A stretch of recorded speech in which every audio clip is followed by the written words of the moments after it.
because the humanitarian situation remains dire. Cancer patients say they're being denied exit for life-saving treatment through the Rafah crossing to Egypt, despite their names appearing on authorised evacuation lists. In parallel, fees charged by an Egyptian company arranging evacuations from Gaza have rocketed during the war, becoming unaffordable for most. The BBC's Lara El-Gabali worked with producer Haya Al-Badana on this report. I'm on my way to the border crossing. Hopefully, I will find my name there and be able to travel, God willing. This is Siham's third time at the border in as many months. She was being treated for leukemia when the conflict began, leaving her and almost 10,000 other cancer patients in Gaza without treatment. Despite her name being on evacuation lists for the sick and the injured, she was turned away at the border. I read that my name was published on the Rafah coordination groups. My name was published on the departure list twice. I have been to the crossing point twice for no reason. I was turned away.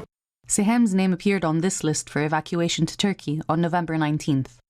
But border agents on the Palestinian side turned her away, saying the Turkish envoy wasn't there to receive her. But we found that that wasn't the case.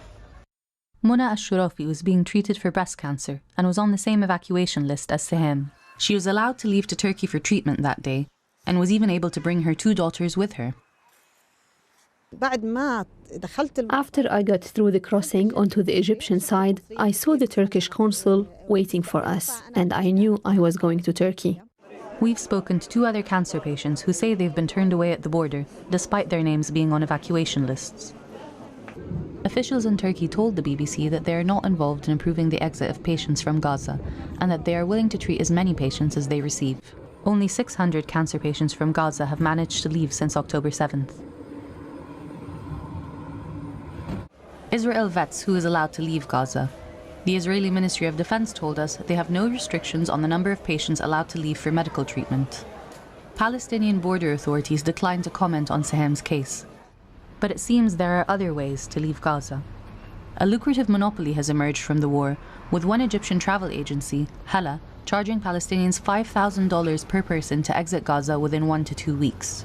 This is more than 4 times the average annual salary in Gaza. This man says he had to pay a Hala employee an extra $300 to get his family on the evacuation list. We've hidden his identity.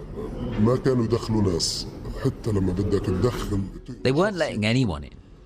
If you wanted to go in, you had to pay to be let in. So then you could pay the $5,000. The fee was $5,000 for an adult and $2,500 for a child for Palestinian passport holders.